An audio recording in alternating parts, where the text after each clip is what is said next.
Graça e paz, sejam muito bem-vindos. Este é o canal Ensino e Palestra. O objetivo deste canal é nós transmitirmos, é nós promovermos o estudo sistemático da Palavra de Deus.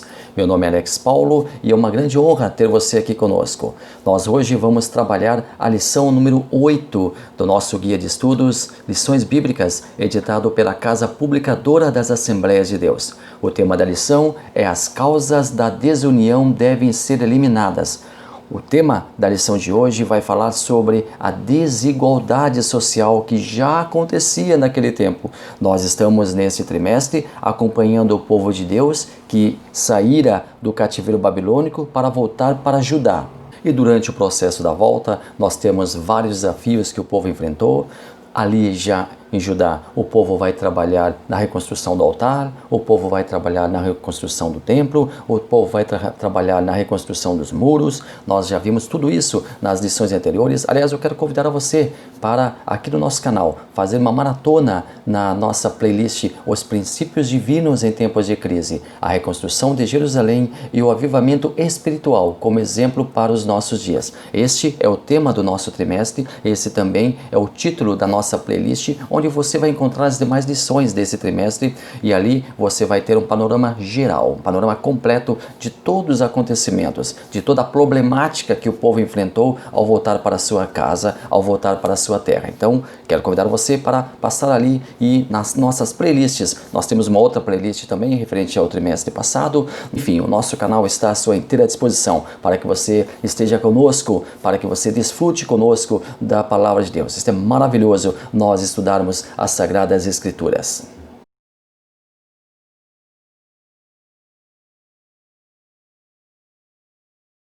Na lição número 8, as causas da desunião devem ser eliminadas, nós temos a nossa leitura bíblica em classe, que encontra-se lá no livro de Neemias, lá no capítulo 5. Nós temos a primeira parte, que é o versículo 1, e a segunda parte, que abrange os versículos 6 ao 12. Nós não vamos fazer leitura aqui, mas nós convidamos você para abrir sua Bíblia, para ter a sua revista em mãos e fazer a leitura deste capítulo. Leia então o capítulo 5 de Neemias para que você tenha um panorama completo sobre a aula de hoje. Muito obrigado então a você e vamos juntos para o início do nosso estudo. O nosso primeiro tópico, a união caracterizava os judeus libertos do cativeiro. Primeiro subtópico, qual era a base desta união? Segundo subtópico, esta união entre os judeus simboliza a união que deve haver na Igreja de Deus. Terceiro subtópico, esta união é uma verdadeira força.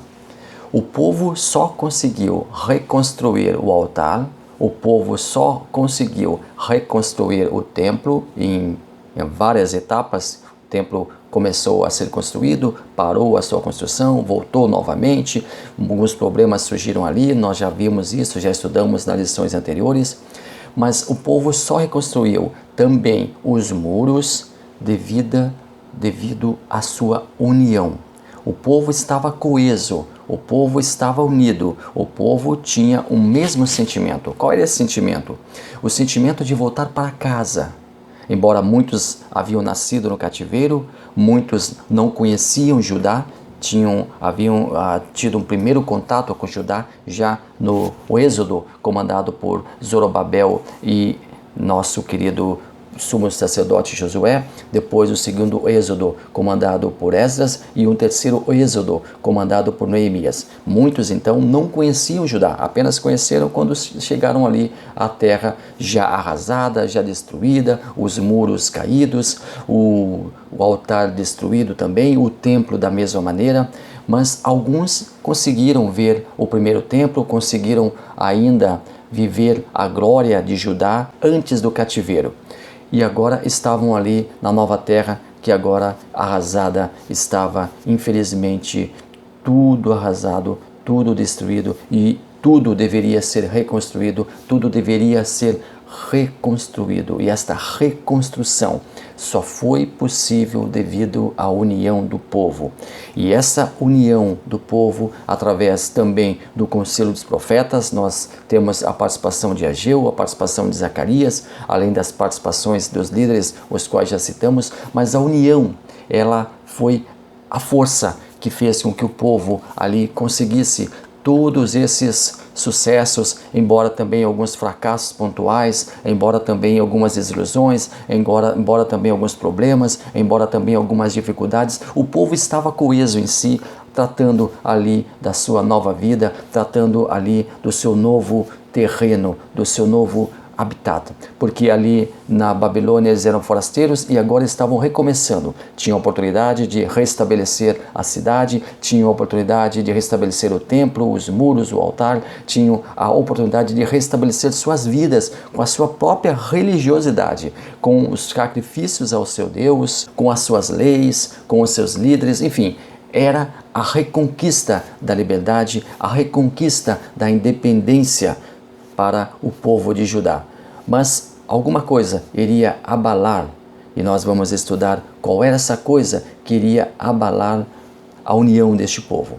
Nós vamos falar hoje, então, sobre um tema muito palpitante ainda em nossos dias, a desigualdade social, que já acontecia naquele tempo, muito antes, na verdade, daquele tempo já acontecia, desde os primórdios da humanidade. Infelizmente, a desigualdade social, ela está acontecendo, ela está mostrando a sua cara, ela está, infelizmente, maltratando, machucando, separando as pessoas. Então, antes de nós entrarmos propriamente no assunto, no tema da lição, que é a desigualdade social, o autor está nos convidando a fazer uma pequena reflexão sobre a união da igreja, sobre o motivo da igreja propriamente existir. Ora, a igreja é composta de uma família. Como nós já pontuamos aqui em algumas aulas anteriores, eu não sou igreja, você não é igreja, mas juntos nós somos igreja. O coletivo torna-se igreja, ou seja, a igreja, ela depende da união das pessoas, união dos talentos, ela depende da união dos dons, ela depende da união do trabalho, ela depende da união dos esforços, ela depende da união de todos que estão ali imbuídos em um mesmo sentimento, imbuídos em uma mesma fé. Essa união, ela é primazia para a nossa igreja e ela faz realmente a força. A igreja unida, ela é forte. A igreja coesa, ela é forte. Onde pegamos aqui um pequeno exemplo do tema que nós estamos abordando nesse trimestre, que foi a reconstrução dos muros. Ora, os muros estavam com fendas, os muros estavam com rachaduras. Uma igreja onde tem alguma fenda, onde tem alguma rachadura, onde tem alguma cisão, esta igreja tende a desmoronar. Assim como um muro que está fendido tende a desmoronar, uma igreja que está com rachaduras, uma igreja que está com fissuras, ela tende a desmoronar. A força da igreja é a união, a força da igreja é a coesão, a força da igreja é a soma de talentos, é a soma das pessoas que estão ali dando não somente o seu tempo, mas também a sua vida naquele momento para fazer com que aconteça o culto ao Senhor. Mais do que isso, mais do que estar em quatro paredes, a igreja também somos nós, nos ajudando mutuamente, a igreja somos nós também, nos abençoando mutuamente, e esta bênção também se dá através dos nossos feitos, através das nossas atitudes, através dos nossos frutos para com os nossos irmãos. Como disse o salmista, ó, quão bom e quão suave viverem unidos os irmãos. E esta união, ela é fator determinante para a existência da própria igreja. Vamos trabalhar isto já aqui no tópico 2. A união entre os judeus estava ameaçada. Primeiro subtópico, qual era a ameaça? Segundo subtópico, como se explica esta grande injustiça? Nós temos aqui um fator bem interessante. O povo estava voltando para a sua terra. O Império Persa, ele, como nós já relatamos aqui, ele tinha uma maneira bem peculiar de tratar os povos conquistados. Permitiam que os exilados voltassem para suas terras e reconstruíssem sua vida religiosa, civil e também tivessem suas próprias leis. Mas existiam alguns pontos inegociáveis. Havia um tributo anual que deveria ser pago ao império, parte em dinheiro e parte em gêneros alimentícios. O tributo é recolhido anualmente. Se houvesse uma rebelião nas proximidades, ou mesmo uma batalha, uma guerra, os homens deveriam alistar-se no exército persa para combater os inimigos.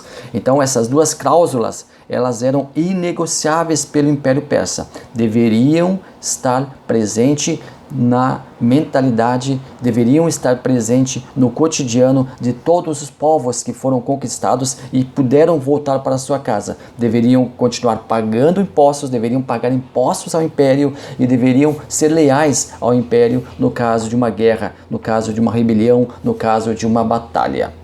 O povo estava de volta à sua terra natal. Não demorou muito para um problema que já o acompanhava há muito tempo antes do cativeiro babilônico voltar ao seu convívio: a desigualdade social.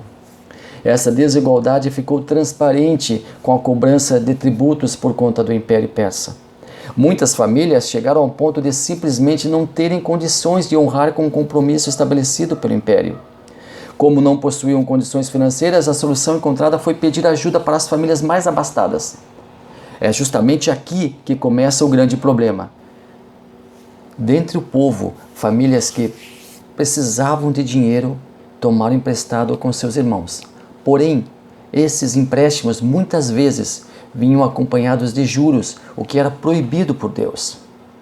O povo tinha inimigos externos a serem combatidos, mas também tinha um inimigo muito próximo: irmãos que exploravam irmãos. Ali em Judá chegaram famílias prósperas, vindas com grande soma de dinheiro que haviam arrecadados, que haviam conquistado ali na cidade da Babilônia, e outros tantos não tiveram a mesma sorte ali.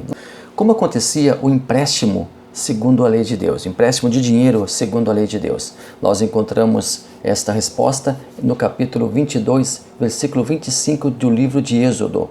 Se emprestares dinheiro ao meu povo, ao pobre que está contigo, não te haverás como ele com usurário, não lhe imporeis usura. O que é usurário? Aquela pessoa que empresta com juros.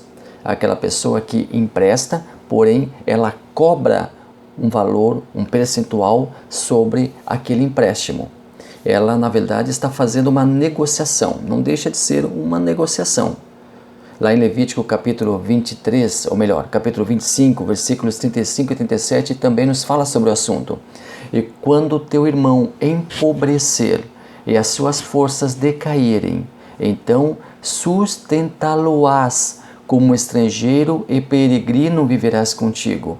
Não tomarás dele juros, nem ganho, mas de teu Deus terás temor, para que teu irmão viva contigo. Não lhe darás teu dinheiro com usura, nem darás do teu alimento por interesse.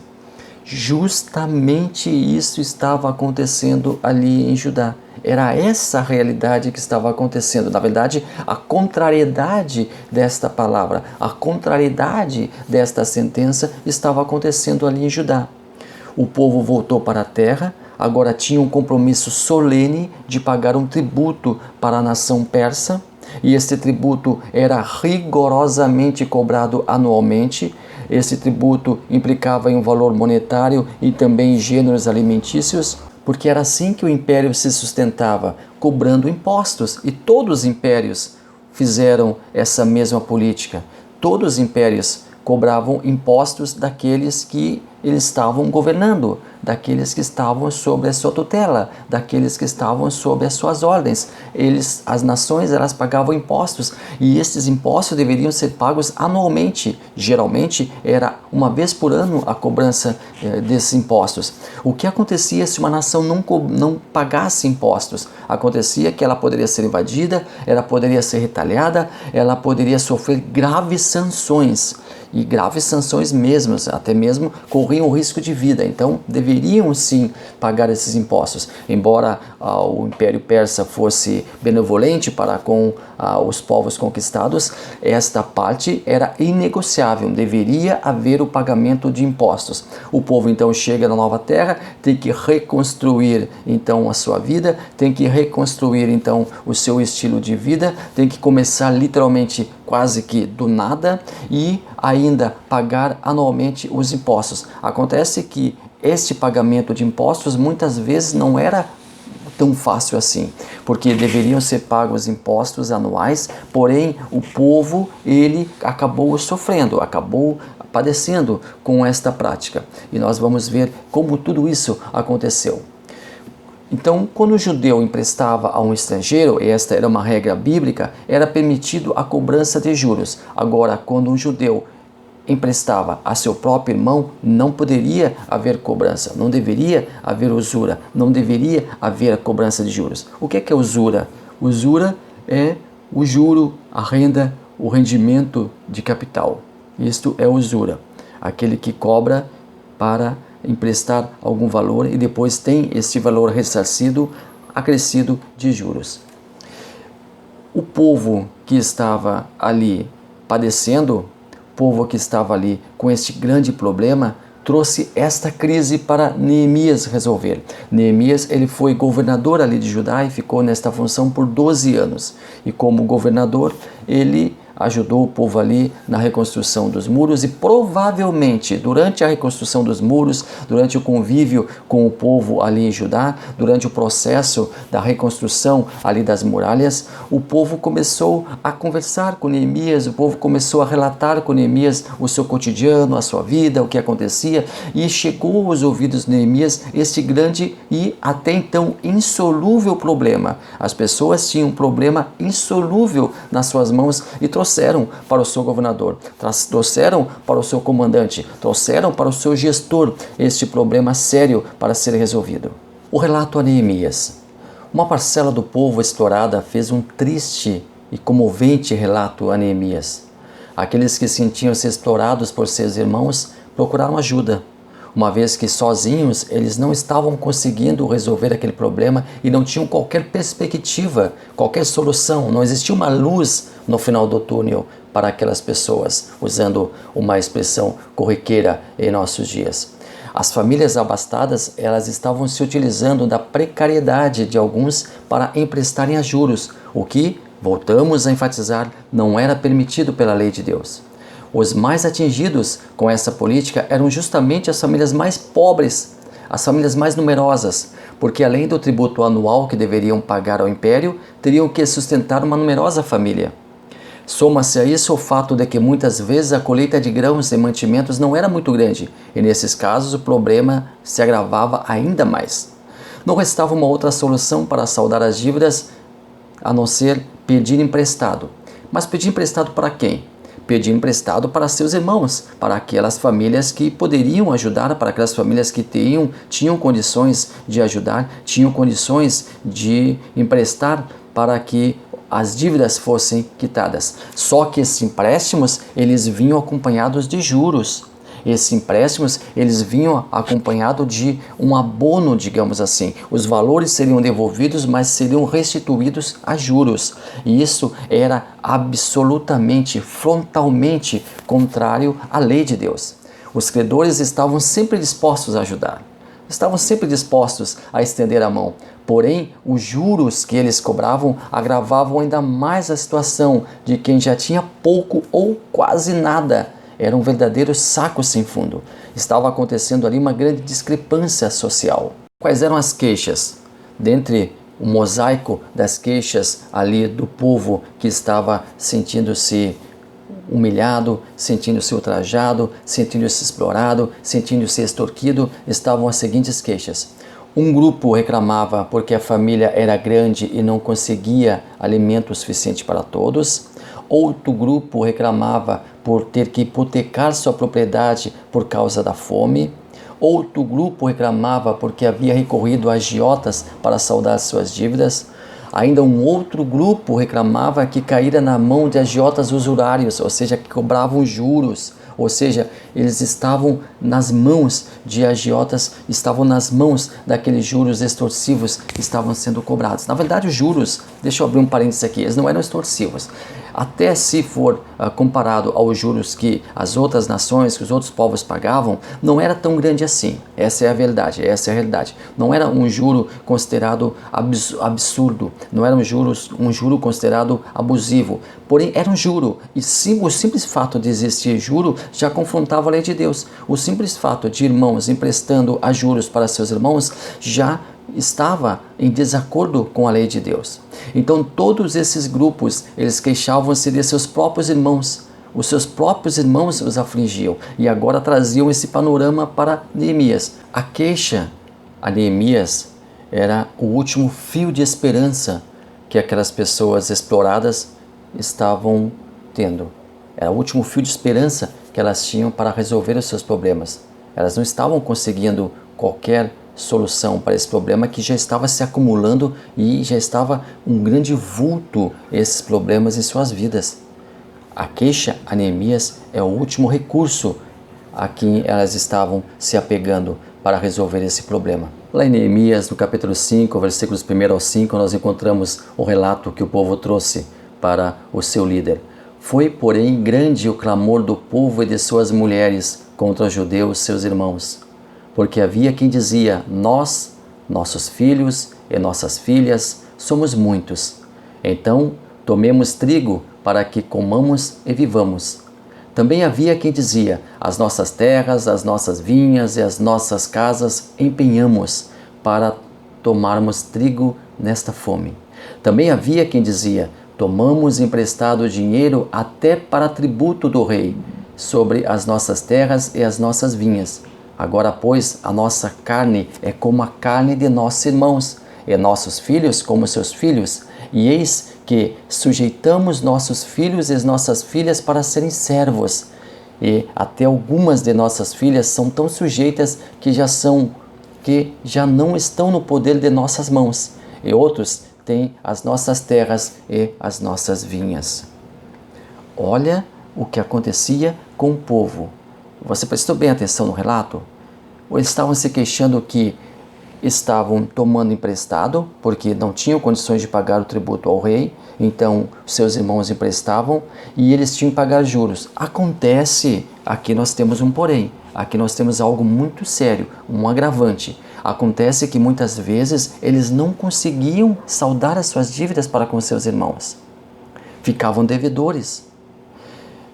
A lei preconizava que se uma pessoa ficasse devendo para outra, essa pessoa deveria, ou ela, ou os seus descendentes, ou ela, ou seus filhos, suas filhas, deveriam trabalhar para o credor para quitar a dívida. Era justamente isso que estava acontecendo. Muitos filhos dessas famílias exploradas estavam agora trabalhando para os credores. Na impossibilidade do pagamento da dívida, muitas vezes os pais tinham que entregar seus próprios filhos para servirem como força de trabalho para seus credores até a quitação dos débitos. Isso era prescrito pela lei.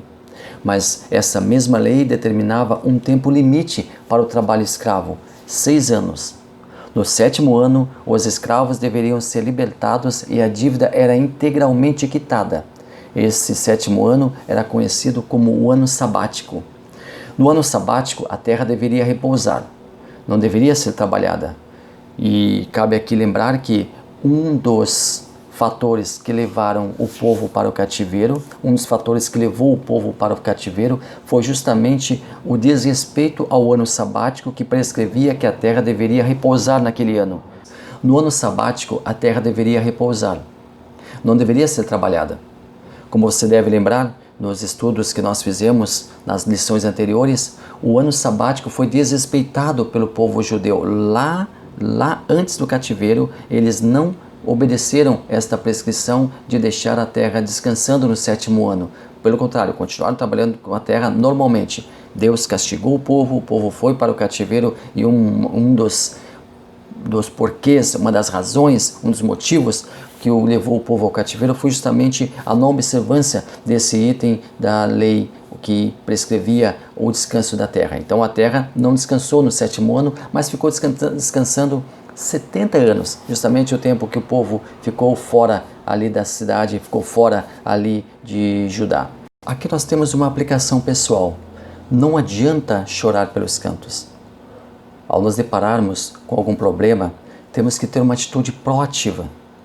Não adianta ficar chorando pelos cantos e se lamuriando, não adianta ficarmos com pena de nós mesmos. A solução do problema não virá com o nosso reclamar ou colocar a culpa em alguém ou em alguma coisa. Precisamos agir, fazer algo que nos ajude a sair de tal situação. O primeiro e mais importante passo é não nos acomodarmos, é não nos acovardar. Temos que nos preparar para enfrentar de frente a situação. Nossos passos devem ser orar a Deus, pedir a força para atravessarmos a situação. Se necessário, nos aconselharmos com uma pessoa experiente e idônea, que seja discreta e que nos ajude a resolver tal situação. Depois, nós partimos para a resolução da situação. Foi isso que o povo fez. O povo estava com um problema sério, parte do povo estava com um problema sério, não conseguiriam resolver sozinhos, não tinham perspectiva, não vislumbravam qualquer perspectiva, muito antes, pelo contrário, já estavam em uma verdadeira bola, envoltos em uma verdadeira bola de neve. Estavam pagando tributos para o rei, e esse tributo deveria ser pago anualmente, não tinham dinheiro para pagar o tributo, muitas vezes a colheita não era suficiente, porque, como nós já afirmamos aqui, o tributo era parte em dinheiro, parte em gêneros alimentícios, uma vez que não era suficiente sequer para alimentar a família. Tinham que alimentar a família, e muitas vezes a família era numerosa, eles tinham que alimentar a família, eles tinham que dar o sustento para os seus filhos, tinham que pagar o tributo ao rei, não conseguiam fazer isso, e muitas vezes faziam o quê? Hipotecavam as suas casas, deixavam as suas casas para os seus credores e recebiam dinheiro para pagar ao rei, para pagar o tributo. Agora estavam na sua terra sem as suas casas. Que triste situação, que coisa deplorável, que cena deprimente. Agora estavam na terra que haviam reconquistado e sem a sua propriedade. Já não eram donos. Qual era a diferença de estar no cativeiro, onde não eram donos das suas terras, onde estavam ali vivendo as suas vidas, para agora estarem na sua terra, na sua nação, sem poder usufruir dos seus próprios bens que já haviam sido entregues para os credores? Qual era a diferença? Que alegria teriam em estar naquela terra ali, a chamada terra da promessa, se sequer aquele pedaço de chão era seu? Que triste situação. E tudo isso eles trouxeram para Neemias. E Neemias fica perplexo com tudo aquilo ali, ouvindo esse relato. Nosso terceiro tópico, Neemias solucionou o problema. Primeiro subtópico, Neemias convocou um grande ajuntamento. Segundo subtópico, Neemias fez uma proposta conciliadora. Terceiro subtópico, a proposta de Neemias foi acatada. Eu quero destacar aqui para você algumas atitudes, na verdade, 6 atitudes que Neemias teve para resolver essa crise que estava nas suas mãos. Neemias era um estadista. Ele ocupava o cargo de governador de Judá e ficou ali por cerca de 12 anos. E como um legítimo estadista, ele preocupava-se em ouvir as demandas de seus governados e se inclinou a resolver esses seus problemas. Aqui tem uma diferença. Uma coisa é você ouvir o relato, uma coisa é ouvir o problema, outra coisa é partir para ajudar, a partir para a solução do problema. Uma coisa é ter o problema em mãos, outra coisa é providenciar a solução para esse problema. Lá em Neemias capítulo 5, versículo 6 diz assim: ouvindo eu, pois, o seu clamor a estas palavras, muito me indignei. Mas quais foram as providências de Neemias? Neemias tratou logo de deixar tudo às claras, confrontando o problema e exigindo por parte dos gananciosos a solução deste problema. Primeira atitude de Neemias: falou aos nobres e magistrados. Justamente quem estava no topo da pirâmide social estava agindo de má fé para com seus irmãos. Estavam logrando êxito em detrimento da condição social dos seus irmãos menos afortunados. Lá em Neemias, no capítulo 5, versículo 7, eu vou pegar apenas a parte A, vou isolar a parte A desse versículo. Eu considerei comigo mesmo no meu coração, depois pelejei contra os nobres e com os magistrados, e disse-lhes: sois usurários, cada um para com o seu irmão. A segunda atitude de Neemias: ele promoveu uma assembleia onde todo o povo participou. Neemias fez uma verdadeira acareação, ou seja, colocou frente a frente os credores e os devedores. Está lá em Neemias capítulo 5, versículo 7. A nossa terceira atitude da parte de Neemias: o exemplo do líder. Neemias e seus servos mais abastados também haviam prestado aos seus irmãos, só que eles não cobraram juros. Eles emprestaram e receberiam a restituição desse valor sem juros. E Neemias declara isso, que abria mão dos juros, não lucraria nada com o empréstimo concedido a seus irmãos. A quarta atitude de Neemias: Neemias aponta a resolução do problema. Após expor a ferida, ele agora informava como ela deveria ser curada. E era simples, está lá no capítulo 5, versículo 11.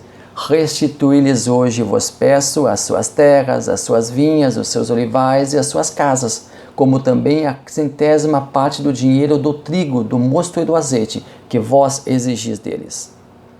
Nós temos uma quinta atitude de Neemias, a busca do consenso. Neemias precisava expor publicamente o problema. Todos os envolvidos deveriam estar presentes. Deveria haver uma unanimidade na resolução daquela crise. Houve consenso entre os emprestadores que deveriam reconsiderar suas ações através de um grande arrependimento. A 7ª atitude de Neemias. Neemias recebeu a promessa dos credores sobre a isenção dos juros e empréstimos.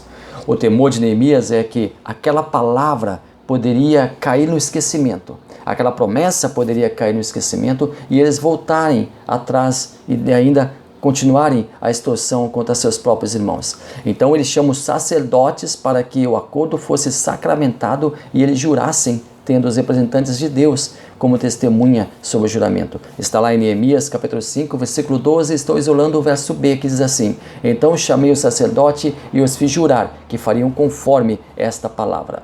Chegamos então ao 4º e último tópico. A paz voltou a reinar entre os judeus. Primeiro tópico, surgindo um problema entre os irmãos, deve logo ser tratado com muita diligência. Nosso segundo subtópico, problemas relacionais devem ser tratados carinhosamente. Eu quero, aproveitando este tópico e encaminhando o encerramento do nosso comentário, falar sobre alguns princípios que devem reger a igreja como o corpo de Cristo, que devem reger a conduta de nós como cristãos. O princípio da igualdade. Deus deseja que todos aqueles que foram por Ele chamados tenham acesso ao suficiente, ao necessário para si. No corpo de Cristo, há um nivelamento entre direitos e deveres. Nós temos um outro princípio, o princípio da mutualidade. No corpo de Cristo não há autossuficiência, todos dependem uns dos outros. Um outro princípio, princípio da responsabilidade. Para quem tem maturidade espiritual, contribuir é um privilégio. E nós ainda temos o princípio da proporcionalidade. Somos responsáveis pelo que recebemos de Deus. Quanto mais recebemos, mais temos que repartir. Se estes princípios tivessem sido levados em conta, não haveria toda a problemática, toda aquela crise que Neemias teve que trabalhar, que Neemias teve que resolver. Que nós possamos evitar crises da nossa igreja, evitar crises da nossa comunidade, ajudando uns aos outros e exercendo todos esses princípios. Porque, para encerrar, a mão que hoje é estendida para ajudar, amanhã pode ser estendida para pedir ajuda. Encerramos aqui o nosso comentário desta lição número 8, uma lição muito valiosa, que trouxe bastante conteúdo, que trouxe um vasto conhecimento pedagógico e também trouxe algumas aplicações pessoais muito interessantes para nós colocarmos em prática no nosso dia a dia. Obrigado a você que já faz parte da nossa comunidade, obrigado a você que já acompanha os nossos vídeos, você que está chegando agora, queremos lembrar que toda quarta-feira nós lançamos um vídeo novo e se você se inscrever no nosso canal e ativar o sininho, você será informado imediatamente assim que os novos vídeos forem postados. Então, venha para a nossa comunidade, venha para Ensino e Palestra, venha estudar a Palavra de Deus conosco. Deus abençoe maravilhosamente a cada um.